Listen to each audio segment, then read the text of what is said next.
Hello friends, welcome to Sumathi's Infotech. இன்றைக்கி நம்ம என்ன பார்க்க போகிறோம் அப்படின்னா AWS சீரிஸ் தாங்க கண்டினியூ பண்ண போகிறோம். ஸோ இது வரைக்கும் நம்மளோட சேனலில் நம்ம AWS ரிலேட்டடாக என்னென்ன வீடியோஸ்லாம் அப்லோட் பண்ணியிருக்கோமோ அது ரெலவெண்ட்டாக ஒரு 10 கொஸ்டின்ஸை வந்து வித் ஆன்சர்ஸோடு நான் அப்லோட் பண்ணியிருக்கேன். நம்மளோட சேனலில் AWS ரெலவெண்ட்டாக உள்ள பிளேலிஸ்ட்டை நீங்கள் கண்டினியூவாக நீங்கள் ஃபாலோ பண்ணுறீங்க அப்படின்னு சொன்னால் டெஃபினட்டாக இந்த டெஸ்ட்டை வந்து நீங்கள் எவாலுவேட் பண்ணி பார்க்கலாம், உங்களுக்கு யூஸ்ஃபுல்லாக இருக்கும். ஸோ வாங்க வீடியோக்குள்ளே போகலாம்.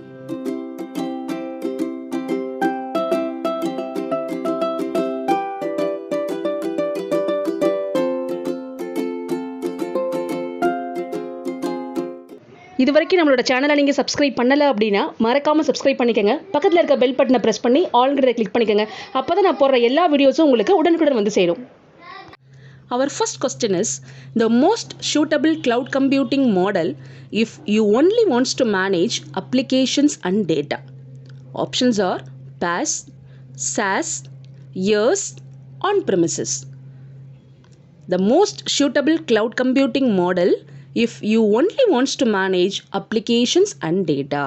ஸோ இதை பற்றி பார்த்தீங்க அப்படின்னா நம்ம ஸ்டார்டிங்லேயே பார்த்தீங்க அப்படின்னா delivery models of cloud computing அப்படிங்கிற டாப்பிக்கில் நான் ஒரு வீடியோ அப்லோட் பண்ணியிருப்பேன். அதில் டீட்டெயிலாக நம்ம எக்ஸ்பிளைன் பண்ணியிருப்போம். இது வரைக்கும் நீங்கள் பார்க்கலன்னா கண்டிப்பாக போய் பாருங்கள். உங்களுக்கு ஒரு டெஃபினட்டாக கிளியர் ஐடியா உங்களுக்கு புரியும். ஒரு பீஸாக்கு இன்க்ரீடியன்ஸ் வாங்கி நம்மளே மேக் பண்ணி நம்மளே நம்மளோட இடத்துலையும் சாப்பிட்றது எப்படி, இல்லை டேரெக்டாக நம்ம ஹோட்டலில் போய்ட்டு நம்ம டேரெக்டாக பீஸா ஆர்டர் பண்ணி அங்கே சாப்பிட்றது எப்படி. ஸோ இதுக்கான டிஃப்ரென்சஸ் தாங்க இது. ஸோ இதை பற்றி நான் உங்களுக்கு கிளியராக எக்ஸ்பிளைன் பண்ணியிருப்பேன், எக்ஸாம்பிளோட நான் எக்ஸ்பிளைன் பண்ணியிருப்பேன். இது வரைக்கும் நீங்கள் பார்க்கலனா போய் பாருங்க. Okay, so the answer is PaaS, platform as a service. So எப்படின்னு நான் சொல்கிறேன். ஸோ மற்ற ஆன்சர்ஸ் நம்ம செக் பண்ணலாம். ஸோ லாஸ்ட்லேருந்து பாருங்கள், ஆன் ப்ரெமிசஸ்னால் என்ன. ஆன் ப்ரெமிசஸ் பார்த்தீங்க அப்படின்னா எல்லாமே நம்ம தாங்க மேனேஜ் பண்ணணும். We manage everything from networking to applications, எல்லாமே நம்ம தான் மேனேஜ் பண்ணுற மாதிரி இருக்கும். And yes, infrastructure as a service அப்படின்னா அந்த நேமில் இருக்க மாதிரி அவங்க இன்ஃப்ராஸ்ட்ரக்சரை மட்டும் நமக்கு வாடகைக்கு கொடுப்பாங்க. நம்ம என்ன பண்ணணும், அதுக்கான OS, middleware, run time, data, applications இது எல்லாத்தையுமே நம்ம தான் மேனேஜ் பண்ணணும். இன்ஃப்ராஸ்ட்ரக்சரை மட்டும்தான் அவங்க கொடுப்பாங்க. அதான் இயர்ஸுங்கிறது. அண்ட் PaaSங்கிறது என்னதுன்னா அப்படின்னா என்னென்னா இன்ஃப்ராஸ்ட்ரக்சர் ப்ளஸ் ஓஎஸ், அவங்க அதுக்கான பிளாட்ஃபார்மையும் அவங்களே கொடுத்துருவாங்க. நம்ம டேரெக்டாக டேட்டா அண்ட் அப்ளிகேஷன்ஸை மட்டும் மேனேஜ் பண்ணால் போதும். அதான் PaaSங்கிறது. அதான் நம்மளோட கொஸ்டின். சரிங்களா, பார்த்தீங்கன்னா உங்களுக்கே தெரியும். அண்ட் லாஸ்ட்டு பார்த்தீங்கன்னா SaaSனா என்ன அப்படின்னா எல்லாமே everything is managed by third party. So நம்ம டேரெக்டாக நம்ம போயிட்டு நம்ம பீஸாவை மட்டும் சாப்பிட்டு வந்துட்டே இருக்க வேண்டியதான். எல்லாமே அவங்களே இன்ஃப்ராஸ்ட்ரக்சராக அவங்களே பார்த்துக்குவாங்க, அதோட ஓஎஸாக அவங்களே பார்த்துக்குவாங்க, டேட்டா அண்ட் அப்ளிகேஷன்ஸ் எல்லாத்தையுமே அவங்களே மேனேஜ் பண்ணிப்பாங்க. நம்ம எதையுமே நம்ம ஒரி பண்ணிக்கணும்னு அவசியமே கிடையாது. ஸோ இப்போ உங்களுக்கு கிளியராக புரிஞ்சிருக்கும்னு நினைக்கிறேன். So the answer is PaaS, platform as a service. The next question is, among the following services, which one has a global scope? Options are Lambda, EC2, IAM and Recognition. Actually இதில் நம்ம 2 service நம்ம இது வரைக்கும் நம்ம discuss பண்ணியிருக்க மாட்டோம். But answer வந்து நம்ம டிஸ்கஸ் பண்ண சர்வீஸ்குள்ளேயே இருக்குங்கிறதுனால நான் அந்த கொஸ்டின் நான் எடுத்திருப்பேன். ஸோ இப்போ உங்களுக்கு ஈஸியாக இருக்கும்னு நினைக்கிறேன் கண்டுபிடிக்கிறதுக்கு. ஸோ நம்ம ஆன்சர் பார்த்துடலாமா. So the answer is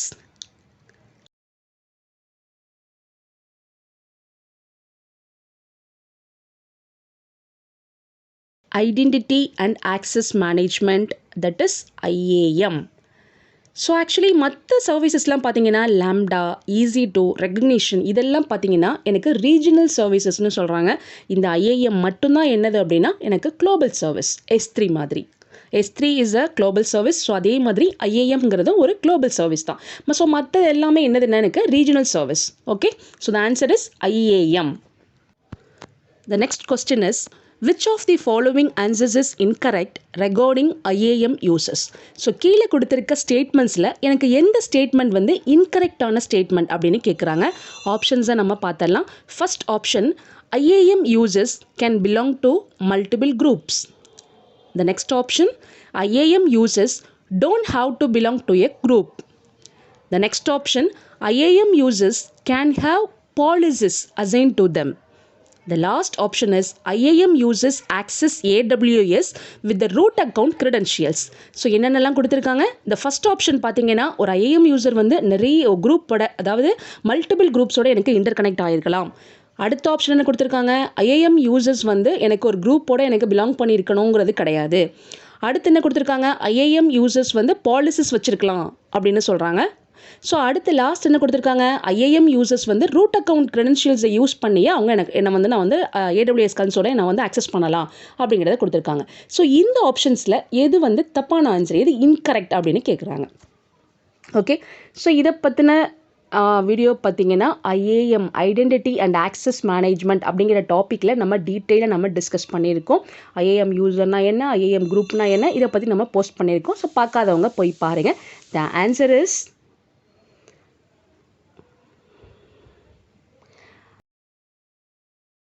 IAM uses access AWS with the root account credentials. இது தப்பான ஆன்சர். IAM யூசர்னா அதுக்குன்னு செப்பரேட்டான ஒரு யூசர் நேம், ஒரு பாஸ்வேர்ட் இருக்கும். அவங்க ரூட் அக்கௌண்ட் க்ரெடென்ஷியல்ஸை வச்சு அவங்க AWS கன்சோலை ஆக்சஸ் பண்ண முடியாது. ஸோ இதுதான் எனக்கு என்னென்னா ஒரு இன்கரெக்டான statement. Okay, the next question is which of the following statement is true. கீழே கொடுத்துருக்க 2 ஸ்டேட்மெண்ட்டில் எது சரியான ஸ்டேட்மெண்ட் அப்படின்னு கேட்குறாங்க. ஆப்ஷன்ஸ் நம்ம பார்த்தலாம். Our first option is the AWS CLI can interact with AWS using comments in your command line shell, while the AWS SDK can interact with AWS programmatically அப்படின்னு கொடுத்துருக்காங்க. ஸோ சிஎல்ஐ மூலமாக, CLI comments மூலமாக நம்ம ஏடபிள்யூஎஸோட interact பண்ணலாம். எஸ்டிகேங்கிறது வந்து ப்ரோக்ராமேட்டிக்லி எனக்கு என்னென்னா interact பண்ணோம் அப்படிங்கிறது ஃபஸ்ட் ஆப்ஷன். அதுக்கு எக்ஸாக்ட் ரிப்ளிகா தான் என்னது அப்படின்னா எனக்கு செகண்ட் ஆப்ஷனுங்கிறது. ஸோ ஈஸியாக இதை வந்து நீங்கள் கண்டுபிடிச்சிடலாம். ஸோ இந்த 2 ஸ்டேட்மெண்ட்டில் எது சரியான ஸ்டேட்மெண்ட் அப்படின்னு கேட்குறாங்க. ஸோ கண்டுபிடிச்சிருப்பீங்க அப்படின்னு நினைக்கிறேன். ஸோ இதை பற்றி நம்ம கமாண்ட் லைன் இன்டர்ஃபேஸுங்கிறது நம்ம செப்பரேட்டாக நம்ம ஒரு வீடியோ போட்டிருக்கோம். நீங்கள் பார்க்கல அப்படின்னா நம்மளோட பிளேலிஸ்ட்டில் இருக்க போய் பாருங்கள். உங்களுக்கு ஈஸியாக புரியும். ஒரு சிஎல்ஐயை எப்படி நம்ம இன்ஸ்டால் பண்ணி எப்படி கான்ஃபிகர் பண்ணுறது, விண்டோஸோட எப்படி இன்ட்ராக்ட் பண்ணது எனக்கு அப்படிங்கிறத பற்றி நம்ம டீட்டெயிலாக எக்ஸ்பிளைன் பண்ணியிருக்கோம். போய் பாருங்கள். Okay, so the answer is first option the AWS CLI. Yes, of course CLIங்கிறது அதுலேயே இருக்குது, command line interface. So commands மூலமாக நான் என்ன பண்ணலாம், AWSஐ ஈஸியாக நம்ம இன்ட்ராக்ட் பண்ண முடியும். எஸ்டிகேங்கிறது ப்ரோக்ராமேட்டிக்கலி நம்ம AWSஐ நம்ம ஆக்சஸ் பண்ணுறது. So the answer is first one. புரிஞ்சிருக்கும்னு நினைக்கிறேன். கமெண்ட்ஸ் மூலமாக தான் CLI கமெண்ட்ஸ். ஸோ அதுலேயே உங்களுக்கு இருக்குது name employs. The answer is first. Okay, clear? The next question is which easy to purchasing option can provide the biggest discount but is not suitable for critical jobs or databases. So கீழே கொடுத்துருக்க easy to purchasing ஆப்ஷனில் எது வந்து எனக்கு biggest டிஸ்கவுண்ட்டை எது எனக்கு கொடுக்குறாங்க, but அது வந்து பார்த்தீங்கன்னா எனக்கு கிரிட்டிக்கல் ஜாப்ஸ் அண்ட் டேட்டா பேஸஸ்க்கு எனக்கு சூட்டபிள் கிடையாது அப்படின்னு சொல்கிறாங்க. ஸோ அந்த மாதிரியான ஈஸி டு பர்ச்சேசிங் ஆப்ஷன் எது அப்படின்னு கேட்குறாங்க. ஆப்ஷன்ஸை நம்ம பார்த்தலாம். First option is scheduled instances, second one convertible instances, the third one Spot instances, the last one dedicated host. So இதுக்கான வீடியோ பார்த்தீங்கன்னா ஈஸி டு பர்ச்சேசிங் ஆப்ஷன் அப்படிங்கிற ஹெட்டிங்கில் நம்மளோட பிளேலிஸ்ட்டில் டீட்டெயில்டாக எக்ஸாம்பிளோட நான் எக்ஸ்பிளைன் பண்ணியிருக்கேன். ஸோ நீங்கள் பார்க்காதவங்க போய் பாருங்கள். Don't forget to check out. Very very important video. So பார்க்காதவங்க கண்டிப்பாக போய் பாருங்கள். எந்த மாதிரியான சுச்சுவேஷனில் நம்ம எந்த மாதிரியான இன்ஸ்டன்ஸை வந்து நம்ம சூஸ் பண்ணணும் அப்படிங்கிறத நான் டீட்டெயிலாக நான் எக்ஸ்பிளைன் பண்ணியிருப்பேன். So the answer is spot instances. Okay, so ஏன்னு சொல்கிறேன். ஸோ இதுக்கு ஆப்ஷன்ஸ் பார்த்தீங்கன்னா ஸ்கெடியூல்டு இன்ஸ்டன்சஸ் அப்படிங்கிறது அதுலேயே இருக்குது. எனக்கு ஸ்கெடியூல் பண்ணுறது, அதாவது இந்த ஸ்கெடியூல்டு இன்ஸ்டன்சஸ் வந்து எனக்கு எப்போ வந்து எனக்கு குட்டாக இருக்கும் அப்படின்னா when we only need fraction of a day, week, month, இந்த மாதிரி ஸ்கெடியூல் பண்ணி நம்ம பண்ணுறப்போ இந்த இன்ஸ்டன்சஸ் வந்து எனக்கு யூஸ்ஃபுல்லாக இருக்கும். அண்ட் கன்வெர்ட்டபிள் இன்ஸ்டன்சஸும் எப்போ குட்னு பார்த்தீங்கன்னா ஒரு லாங் ஒர்க் லோட்ஸ் இருக்கப்போ, ஒரு ஃப்ளெக்சிபிள் இன்ஸ்டன்சஸோட எனக்கு லாங் ஒர்க் லோட்ஸ் இருக்குது அப்படின்னு சொன்னால் இந்த இன்ஸ்டன்சஸ் வந்து எனக்கு பெட்டராக இருக்கும். அண்ட் டெடிகேட்டட் ஹோஸ்ட்டும் அதே மாதிரி தான். ஒரு எப்படின்னா ஒரு காம்ப்ளிகேட்டட் லைசன்சிங் மாடல். ஸோ இதெல்லாம் வந்து நான் டீட்டெயிலாக நான் டக்குன்னு உங்களுக்கு எக்ஸ்பிளைன் பண்ண முடியாது.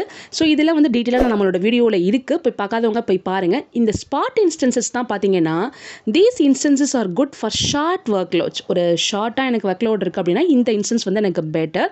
அண்ட் என்னென்னா ஒரு லெஸ் ரிலையபிள் அப்படின்னு சொல்கிறாங்க. அதனால தான் எனக்கு என்ன அப்படின்னா ஒரு critical jobs and databases, so இந்த மாதிரி இருக்கலாம் எனக்கு வந்து ஒரு பெஸ்ட் சாய்ஸாக எனக்கு இருக்காது. அதனால தான் ஸ்பாட் இன்ஸ்டன்சஸ் அப்படின்னு சொல்கிறாங்க. ஸோ இதுதான் வந்து நம்மளோட கரெக்டான answer. Okay, the next question is how long can you reserve and easy to reserved instances. So easy to reserved இன்ஸ்டன்ஸை நம்ம எவ்வளோ நாளைக்கு நம்ம ரிசர்வ் பண்ண முடியும் அப்படின்னு கேட்குறாங்க. Options are 1 year or 3 years terms, second one 2 years or 4 years, third one any time between 1 to 3 years. And fourth one any time between 2 to 4 years. So இதுவுமே அந்த இன்ஸ்டன்சஸில் நான் கீழே எக்ஸ்பிளைன் பண்ணியிருப்பேன். So the option is 1 year or 3 years term. அதாவது 1 year இருக்கலாம் இல்லைனா 3 years இருக்கலாம். So 2 to 4 absolutely இல்லை. ஸோ தேர்ட் பார்த்தீங்கன்னா அதெல்லாம் கொஞ்சம் தேர்ட் ஆப்ஷனும் எனக்கு ஃபஸ்ட் ஆப்ஷன் தான் கொஞ்சம் கன்ஃபியூசிங்காக இருக்கும். ஸோ தேர்ட் ஆப்ஷன் என்ன, any time between 1 to 3 years. அந்த 1 to 3 yearsக்குள்ள எந்த டைம் வேணாலும் இருக்கலாம் அப்படி கிடையாது. எய்தர் 1 இல்லைனா 3. ஸோ அதான் அவங்க சொல்கிறாங்க. Clear? So the answer is option 1 year or 3 year. The next question is, where can you find a third party's AMI so you use it to launch your EC2 instance? அதாவது நம்ம third party's AMI எங்கே find பண்ணலாம் ஒரு EC2 instance வந்து நம்ம launch பண்ணுறப்போ அப்படின்னு கேட்குறாங்க. ஸோ இது பார்த்தீங்கன்னா AMI அமேசான் மெஷின் இமேஜ் அப்படிங்கிற டாப்பிக்கில் நம்ம டீட்டெயில்டாக வித் ஹேண்ட்ஸ் ஆனோட நம்ம எக்ஸ்பிளைன் பண்ணியிருப்போம். பார்க்காதவங்க போய் பாருங்கள். So options are public AMI, private AMI, my own AMI, the last one AWS marketplace AMIs.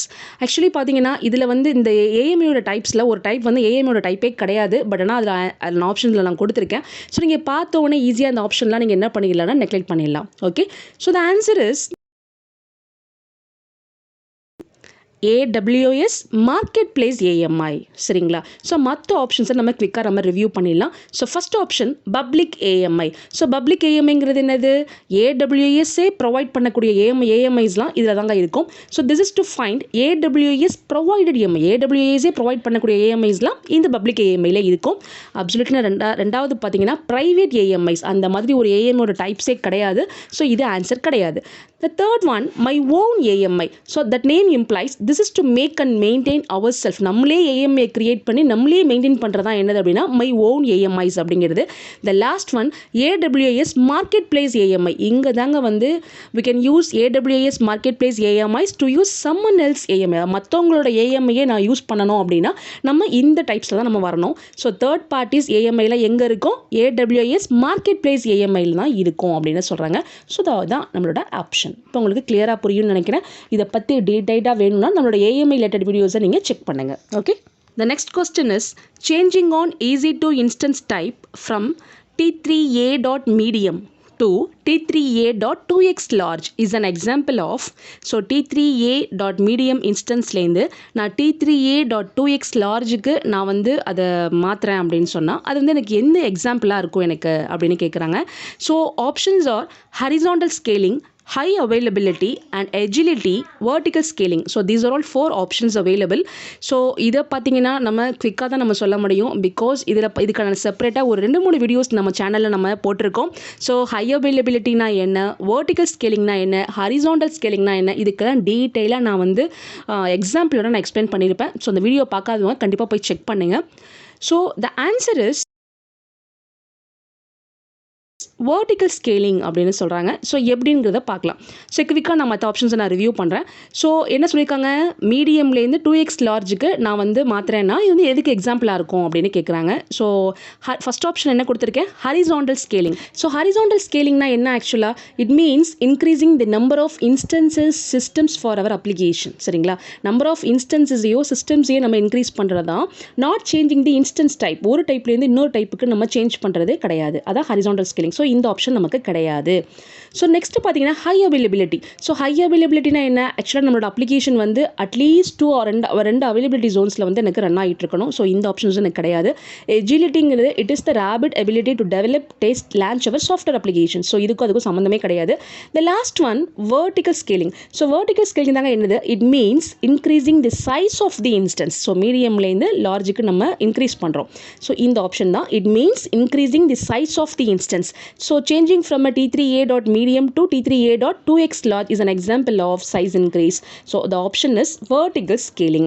So இது எல்லாமே ஜஸ்ட் நான் ஒரு ஓவர்வியூ தாங்க சொல்ல முடியும். இதுக்கான டீடைல்டு எக்ஸ்ப்ளனேஷன்ஸ் நான் ஒரு 2-3 வீடியோஸில் நான் அப்லோட் பண்ணியிருக்கேன். பார்க்காதவங்க போய் அதை ரெஃபர் பண்ணுங்கள். The next question is, which load balancer is best suited for HTTP and HTTPS load balancing traffic அப்படின்னு கேட்குறாங்க. ஸோ HTTP and HTTPSக்கு வந்து எந்த லோட் பேலன்சர் கீழே உள்ளதில் எனக்கு பெஸ்ட்டாக இருக்கும் அப்படின்னு கேட்குறாங்க. So options are NLB network load balancer, second one classic load balancer CLB, third one elastic load balancer, fourth one ALB application load balancer. So இது 4 ஆப்ஷன்ஸ் இருக்குது. ஸோ இதில் பார்த்தீங்க அப்படின்னா எது பெஸ்ட்டான எது கரெக்டான ஆன்சர். ஓகே, ஸோ ஆன்சர் கண்டுபிடிச்சிருப்பீங்கன்னு நினைக்கிறேன். So the answer is ALB application load balancer. So எப்படின்னு நம்ம மற்ற ஆன்சர்ஸை நம்ம குவிக்காக நம்ம ரிவ்யூ பண்ணலாம். ஸோ இந்த அமாங் தி 4 ஆப்ஷன்ஸில் நான் பார்த்தீங்க அப்படின்னா ELB அப்படிங்கிறது ஒரு லோட் பேலன்ஸோட ஒரு டைப்பே கிடையாது எனக்கு. So not a load balancer. இது என்னென்னா ஒரு AWSோட ஒரு சர்வீஸ் நேம் தான் ELB அப்படிங்கிறது. So it is not type of the load balancer. So first அந்த ELBங்கிறத நம்ம விட்டுடலாம். ஸோ மற்ற ரிமைனிங் இருக்கிறதுல பார்த்தீங்கன்னா NLB நெட்வொர்க் லோட் பேலன்சர் அப்படிங்கிறது பார்த்தீங்கன்னா இது வந்து எனக்கு ரொம்ப பெஸ்ட்டாக இருக்கும்னு பார்த்தீங்கன்னா extremely high performance load balancer as well as lower level layer 4 TCP UDP. So அந்த மாதிரி இடத்துல தான் எனக்கு நெட்வொர்க் லோட் பேலன்ஸருங்கிறது எனக்கு பெஸ்ட் சாய்ஸாக இருக்கும். ஸோ இது நமக்கு கிடையாது. ஸோ கிளாசிக் லோட் பேலன்ஸருங்கிறது அப்சல்யூட்லி நம்மளோட வீடியோஸில் நம்ம டீட்டெயிலாக எக்ஸ்பிளைன் பண்ணியிருப்போம். இது என்னென்னா ஒரு previous generation of load balancer on AWS. So இந்த ஆப்ஷன்ஸ் எனக்கு வராது. நான் ஆல்ரெடி சொன்ன மாதிரி ELBங்கிறது ஒரு லோட் பேலன்சரோட டைப்பே கிடையாது. So the answer is application load balancer. இதுதான் பார்த்தீங்கன்னா this kind of load balancer is best suited for this kind of traffic. So answer is ALB. The last question is, which S3 storage class is the most cost effective for arguing data with no retrieval time requirement அப்படின்னு கேட்குறாங்க. So இது S3 storage classes அப்படிங்கிற டாப்பிக்கில் நம்ம டீட்டெயிலாக நம்ம explain பண்ணியிருப்போம். So options are Amazon Glacier, the next one Amazon Glacier Deep Archive, third one Amazon S3 Standard Infrequent Access, the last option Amazon S3 Intelligent Tiering. மொத்தம் 4 options கொடுத்துருக்காங்க. இதில் எது கரெக்டான ஆன்சர்? ஸோ கீழே கொடுத்துருக்க ஆப்ஷன்ஸில் எது எனக்கு ரொம்ப காஸ்ட் எஃபெக்டிவாக இருக்கும் டேட்டாவை ஆர்கியூவ் பண்ணுறதுக்கு with no retrieval time requirement அப்படி தான் நம்மளோட கொஸ்டின். ஸோ இதில் பார்த்தீங்க அப்படின்னா ஆன்சர் நம்ம சொல்லிடலாமா? So the answer is, so இந்த 4 ஆப்ஷன்ஸில் பார்த்தீங்க அப்படின்னா இந்த அமேசான் S3 ஸ்டாண்டர்ட் இன்ஃப்ரீக்வெண்ட் ஆக்சஸும் இந்த last Amazon S3 intelligent tiering இது ரெண்டுமே என்னது அப்படின்னா it is not used for arguing டேட்டாவை ஆர்கியூ பண்ணுறதுக்கு யூஸ் பண்ண மாட்டோம். Amazon S3 Standard Infrequent Access. So இந்த ஆப்ஷன் பார்த்தீங்க அப்படின்னா it is not used for arguing data but for less frequently accessed data அப்படின்னு சொல்கிறாங்க. ஸோ இது எனக்கு ஆன்சரில் எனக்கு வராது. த last one Amazon S3 Intelligent Tiering இதுவுமே அப்படி தாங்க. It is not used for arguing data but for moving data between 2 access tiers அப்படின்னு சொல்கிறாங்க based on changing access patterns. Okay, so இந்த 2 ஆப்ஷன்ஸுமே எனக்கு இதில் வராது. ஸோ இப்போது இது நமக்கு இருக்கக்கூடிய கன்ஃபியூஷன்ஸ் பார்த்தீங்கன்னா Amazon Glacier இல்லை டீப் ஆர்கியூவா இது ரெண்டு மட்டும் தான் நமக்கு இருக்க கன்ஃபியூஷன்ஸ். ஸோ இதில் கிளாசியர் அப்படிங்கிறது பார்த்தீங்கன்னா you can archive data in Amazon கிளாசியரில் நம்ம டேட்டாவை ஆர்கியூவ் பண்ண முடியும் but it is not the most cost effective if you don't have a retrieval time requirement அப்படின்னு சொல்கிறாங்க. as it offers shorter data retrieving time ஆனால் பார்த்தீங்கன்னா it is more expensive அப்படின்னு சொல்கிறாங்க. ஸோ எனக்கு இது ஆப்ஷனில் வராது. So the answer is Amazon Glacier Deep Archive. It is the most cost-effective option if you want to archive data and don't have a retrieval time requirement அப்படின்னு சொல்கிறாங்க. So we can retrieve data in 12 hours, 40 hours அப்படின்னு சொல்கிறாங்க. So இதை பற்றியும் நம்ம டீட்டெயிலாக நம்ம S3 storage கிளாஸஸில் நம்ம எக்ஸ்பிளைன் பண்ணியிருப்போம். பார்க்காதவங்க போய் பாருங்கள். Okay, so the answer is Amazon Glacier Deep Archive. So அவ்வளோதான் ஃப்ரெண்ட்ஸ். ஸோ இந்த 10 கொஸ்டின்ஸ் வந்து உங்களுக்கு டெஃபினட்டாக யூஸ்ஃபுல்லாக இருக்கும் அப்படின்னு நினைக்கிறேன். ஸோ இது யாராவது சம்மன் ட்ரை பண்ணீங்க அப்படின்னா நீங்கள் எவ்வளோ மார்க்ஸ் நீங்கள் வாங்கியிருக்கீங்க அப்படிங்கிறத எனக்கு கமெண்ட்டில் சொல்லுங்கள். ஸோ இந்த மாதிரி ப்ராக்டிஸ் டெஸ்ட் உங்களுக்கு ஃபியூச்சரில் தேவையா இது மாதிரி வேணும் அப்படின்னு சொன்னாலும் எனக்கு கீழே கமெண்ட்டில் சொல்லுங்கள். நான் இந்த மாதிரி வீடியோஸ் நான் அப்லோட் பண்ண நான் ட்ரை பண்ணுறேன். ஓகே, ஸோ டெஃபினட்டாக இந்த வீடியோ உங்களுக்கு யூஸ்ஃபுல்லாக இருக்கும் அப்படின்னு நினைக்கிறேன். ஸோ இது வரைக்கும் நம்மளோட சேனலை நீங்கள் சப்ஸ்கிரைப் பண்ணலை அப்படின்னா மறக்காமல் சப்ஸ்கிரைப் பண்ணிக்கோங்க. AWS இன்டர்வியூ அட்டன் பண்ணுறவங்களுக்கு சர்டிஃபிகேஷன்ஸ் பண்ணுற எல்லாருக்குமே நம்மளோட சேனல் டெஃபினட்டாக யூஸ்ஃபுல்லாக இருக்கும். தேங்க்யூ.